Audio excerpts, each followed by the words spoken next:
The earth wobbled in an earthquake, and 17 men working in a gold mine almost 1 kilometer beneath the surface got trapped because of rock falls. 14 of the 17 managed to clamber past the obstacles and find their way to safety, but 3 remained behind. Buried alive in a dark, deep, damp grave in the earth, would they be able to get out of the pit and see daylight? Or has fate made its final call?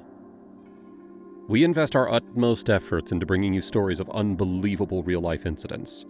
In this video, we will share a mining incident that caused an unimaginable outcome that you wouldn't believe could ever happen. We always strive to provide you with well-researched information. If you want to support us, please take a second to click to subscribe. This will help and motivate us to bring more valuable content to your fingertips. Beaconsfield Mine, Tasmania. Tasmania is an island state in Australia. It is located 240 kilometers south of the estate of Victoria. Hobart is the state's capital. The island of Tasmania contains some of the country's most spectacular mountains, lakes, and coastal scenery, and much of its land is protected in national parks and reserves. The state also produces a significant portion of Australia's hydroelectric power and possesses many natural resources, especially gold. Beaconsfield is a former gold mining town near the Tamar River in the northeast of Tasmania, Australia. Gold was first discovered in Beaconsfield in 1847. When the gold rush hit Victoria and New South Wales in 1851, it compelled the Tasmanian government to offer a reward for finding a payable gold field. In 1903, an English company bought the Tasmanian Gold Mining and Quartz Crushing Company and formed the Tasmanian Gold Mining Company Ltd. Underground mining began in 1879, and by 1881, Beaconsfield became the richest gold town in Tasmania. The precious metal gold occurs very widely in nature and is locally relatively abundant in Tasmania. Gold is usually found in hard rocks, often extending to a considerable depth, and is relatively difficult to work without expensive equipment and elaborate underground operations. Some forms of gold, in comparison, can be found in unconsolidated rocks and sediments. Gold has fascinated humans for thousands of years. Despite being less technically useful than many other elements, it is still mined extensively, mostly to be buried again in vaults or used as adornments. Mine collapse accident, 25th April 2006. On Tuesday, April 25th, 2006, an earthquake with a magnitude of 2.3 on the Richter scale caused the earth to shiver and settle down on its surface.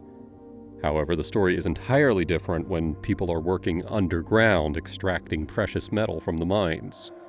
The earthquake rattled the underground tunnels, causing a rockfall.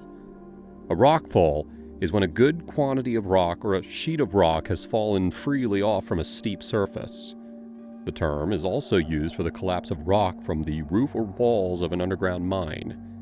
It is described officially as a rockfall is a fragment of rock, or a block, detached by sliding, toppling, or falling that falls along a vertical or subvertical cliff, proceeds downslope by bouncing and flying along ballistic trajectories, or by rolling on talus or debris slopes.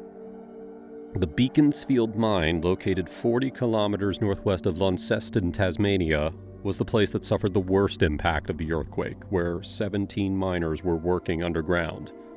14 of the miners made it to a safety chamber and escaped unhurt.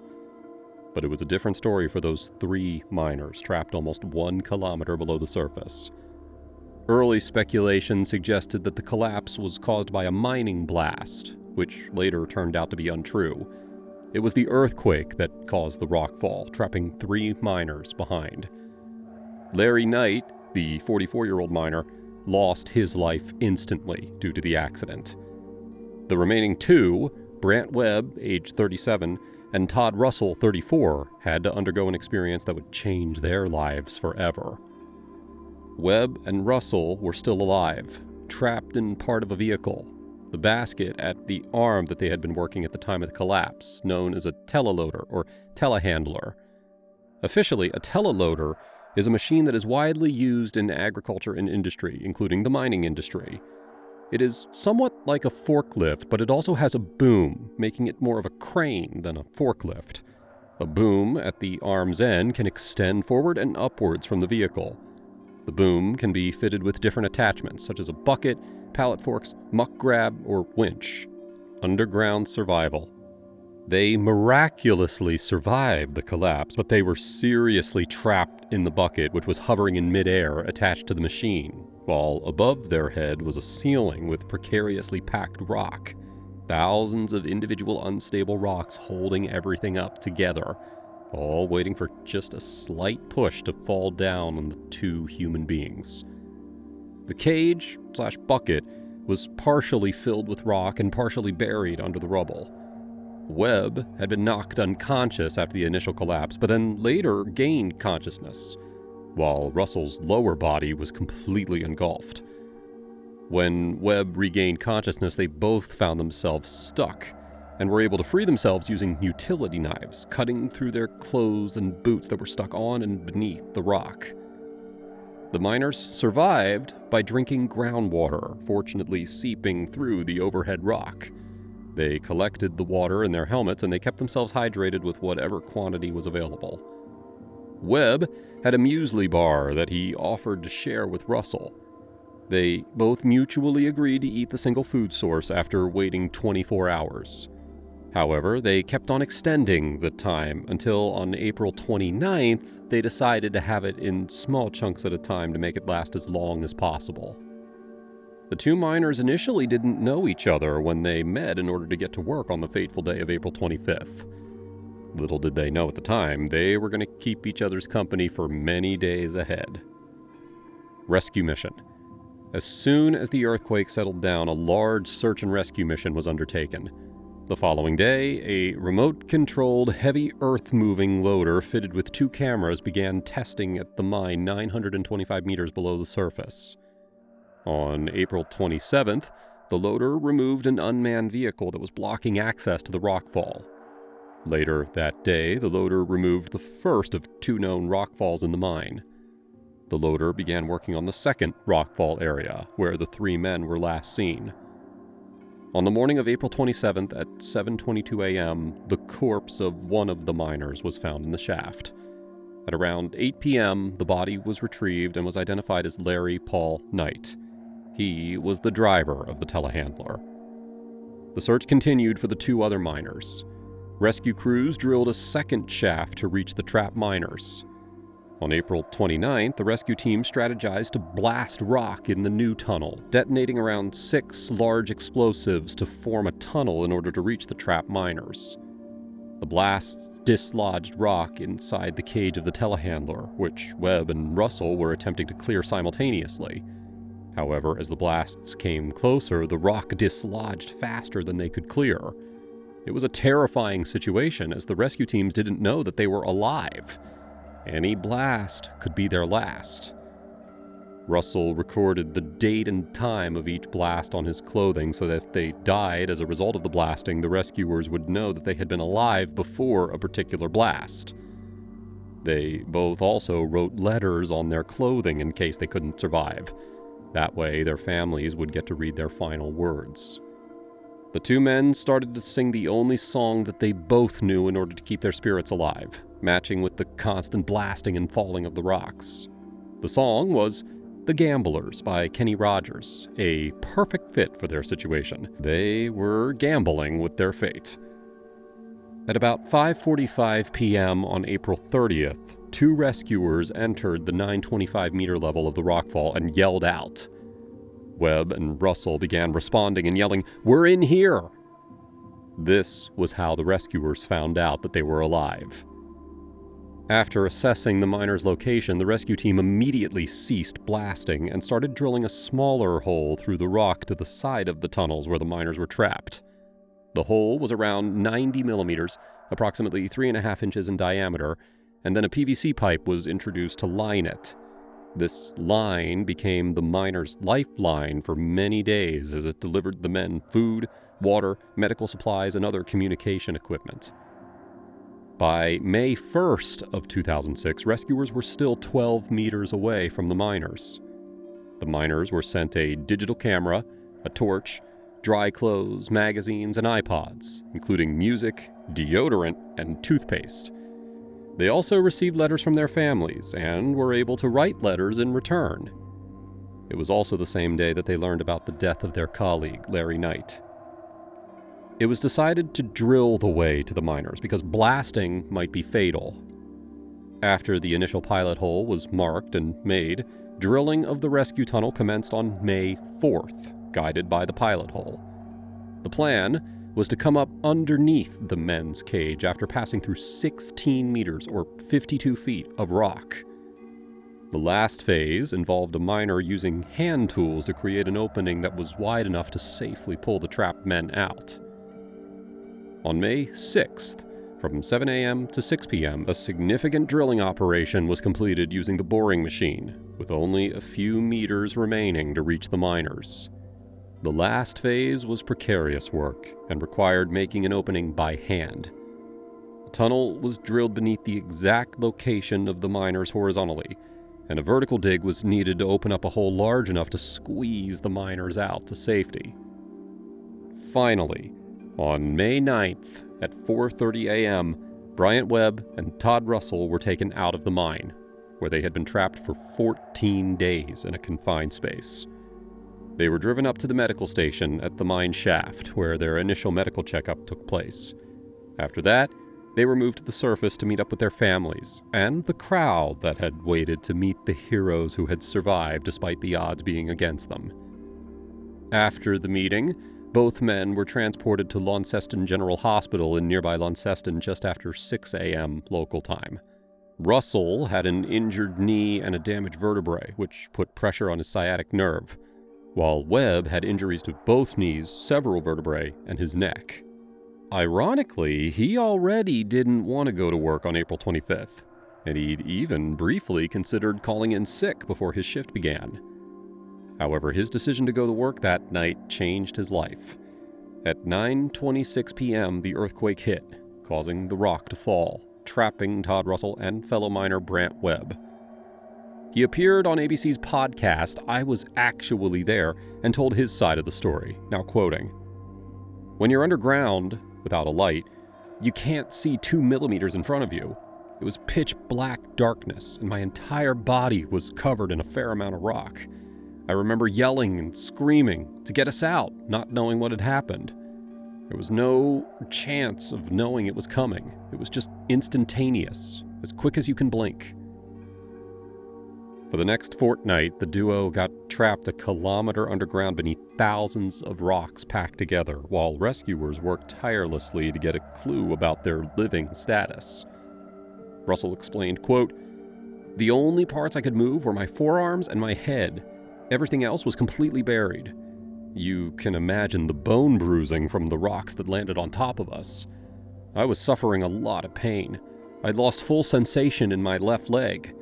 I kept trying to heave up and dislodge the rock to get into a position where I was reasonably comfortable, but it was too hard. Each time I was heaving up, the rock was compacting tighter and tighter around my chest, and I was slowly suffocating. I believed that I was going to die. It's a hard pill to swallow, you know? And I'll be honest with you, I prayed to be taken because I was in so much pain.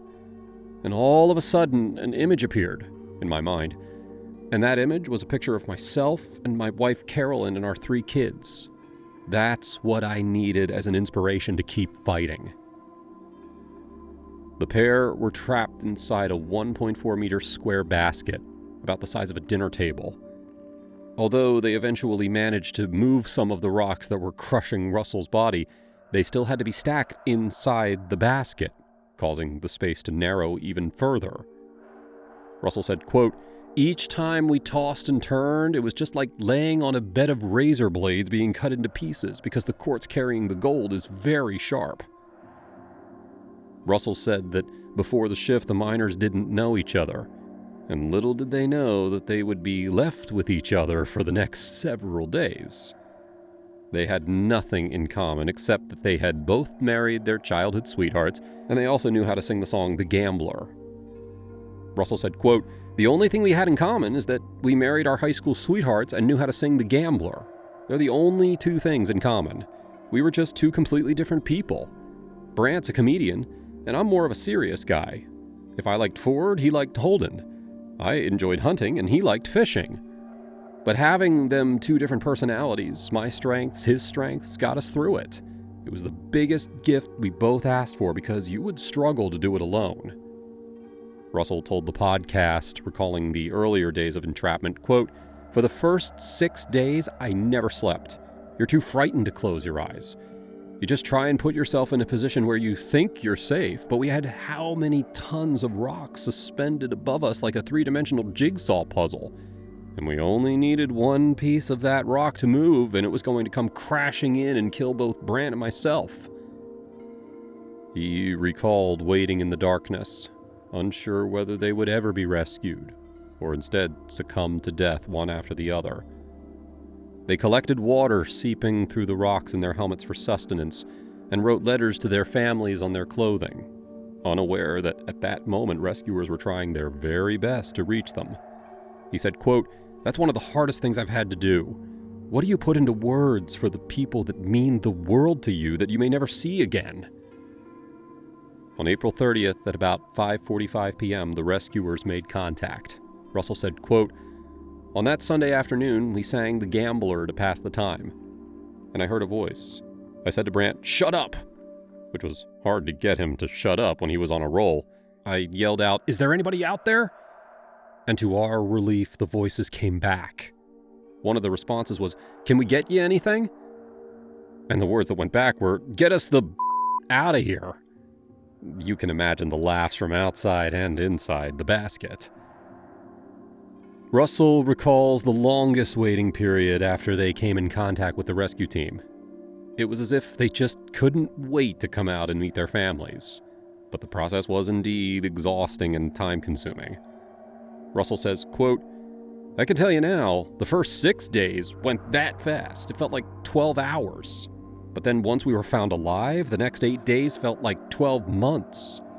We hadn't eaten for 6 days. Our bodies were getting very weak and very tired. So they gave us a small amount of water and some of the needed medical supplies. The dietitian stepped in and they gave us certain foods that we were allowed to eat. Many things were snuck to us from paramedics and mine rescue personnel. They snuck the odd Nashi pear in, or sugar-coated jujubes. In one of these packages, Russell received a photo of his wife Carolyn, their 3 children, and him taken weeks before he was trapped underground. He says, quote, "I took that photo, and I sat it on a rock some 300 millimeters from my face. I don't allow people to see me cry, but underground I shed a lot of tears. Whenever I got down and started to cry, I looked at that photo and used that as inspiration to get through that and push forward to the next day." When they came in contact with the rescue team, the members explained that they were going to use low-impact explosives to blast through an impenetrable patch of hard rock. Russell says he and Webb feared that the roof might cave in from more explosions, but there was no other way out. After the planned blasts and a final stretch of hand drilling, the opening was made in the ground beneath the miners. Russell says, quote, "I remember looking outside the basket down through that hole and seeing a cap lamp. It was virtually the first visual communication we'd had with anybody in 14 days. Rescuers Donovan Lightfoot, Glenn Burns, and Roy Skill finally reached the pair on May 9th, 2006. Russell and Webb had spent 321 hours trapped underground. Webb was evacuated first. Russell recalled his last minutes as, quote, "I spent the next 7 or 8 minutes alone inside that basket, which was probably the longest 7 or 8 minutes out of the entire time. I just remember laying there in the silence and waiting for my turn to come. And then I just heard a voice saying, 'Your turn, big fella.' And I still remember when I stood inside that hole and turned around and looked back inside the basket, reaching up and taking that photo off the rock, putting it in my overalls pocket. It was the last thing I did when I left that hole." Back on the surface. After being taken out of the hole, the pair were driven up the mine's spiral road to an underground medical station. They had their first shower in a fortnight, and were checked by doctors before they boarded a lift towards the surface. A media scrum awaited them as hundreds of journalists arrived in the small town. Both men left the lift unaided, punching their fists in the air to the crowd's cheers. Russell says, quote, "You see a brand new foal that's born, and it's trying to get up and walk around for the first time? That's exactly what it was like when we walked out of there. It was just a pure adrenaline rush." I made my way back to Beaconsfield, to my home where my 3 children were, and to be met by them at the car door was simply amazing. And to be walked down the garden path in the front door to the lounge room and to a banner that the kids had made saying, "Welcome home, Daddy." It was just a phenomenal time and a great time to be around people. Less than 6 hours after they were rescued, Todd Russell joined more than 1,000 mourners at Larry Knight's funeral, which had already been postponed due to the ongoing rescue. Beaconsfield was transformed into a busy town as hundreds of reporters and media arrived to cover the story. Russell went on to explain the difficulty he had to face due to the media's interest in his second chance at life, saying, quote, "It was just a constant barrage of media frenzy for days on end. Like reporters hanging over your fence when you're trying to have a cup of tea and a bit of toast for breakfast. It was constant. Not only for the first few days, but probably for the first 18 months. The demand on both Brant and myself was phenomenal. Everybody wanted a part of us. I probably missed out on 2 years of my kids growing up because I was hardly ever home, here, there, and everywhere. I hated it because you went to work normally and came out of there with your identity lost. And people felt that they knew you because they'd been watching you for 14 days. The aftermath. In the aftermath of his ordeal, and with all the attention, Russell's mental health and his relationships with his family began to suffer. Eventually, he separated from his wife, Carolyn. Russell has seen psychologists and psychiatrists for 17 years since the accident. These days, he feels he is, quote-unquote, traveling reasonably well psychologically, saying, quote, "There are days that are good days, there are days that are bad days, and there are days that trigger little things. I'm continuously trying to rebuild that relationship with my kids. I've got a 1-year-old granddaughter. She's wonderful, so I've got that to focus on now." We hope you liked the video. Let us know your thoughts in the comment section below. If you wish to see more such videos, make sure to subscribe to our channel and also hit that bell icon so that you never miss a new update. Thank you for watching.